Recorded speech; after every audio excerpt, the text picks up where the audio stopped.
राखी के दिन नियर आइल बताव भैया कहिया ले आइब। राखी के दिन नियर आइल बताव भैया कहिया ले आइब। कहिया ले आइब भैया कहिया ले आइब। कहिया ले आइब भैया कहिया ले आइब। राखी के दिन नियर आइल बताव भैया कहिया ले आइब। अपना त आई है भैया भाभी ले आई हैं। अपना त आई है भैया भाभी ले आई हैं। भाभी ले आई है भैया भाभी ले आई है। संगवा में लाई है भतीजवा बताव भैया कहिया ले आइब।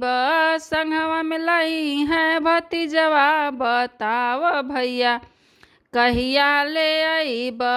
राखी के दिन नियर आइल बताव भैया कहिया ले आइब। राखी के दिन नियर आइल बताव भैया कहिया ले आइब।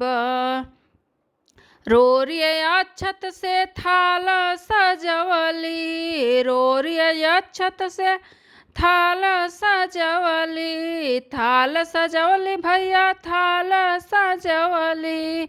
घी एक दिया ना तैयार करके रखली। घी एक दिया ना तैयार करके रखली। रेशम का रखिया मंगवली बताव भैया कहिया ले आइब।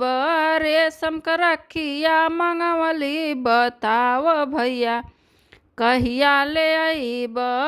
दिन नियर आइल बताव भैया कहिया ले आइब।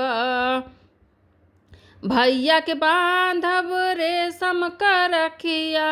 भैया के बांधब रेशम का रखिया। भाभी के भर बय भर मांग से नूरवा।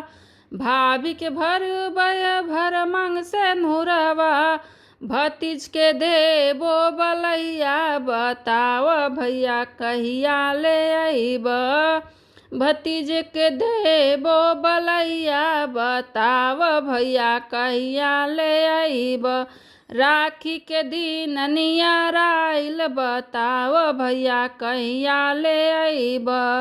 राखी के दिन नियर आइल बताव भैया कहिया ले आइब। कहिया ले आइब भैया कहिया ले आइब। कहिया ले आइब भैया कहिया ले आइब। राखी के दिन नियर आइल बताव भैया कहिया ले आइब।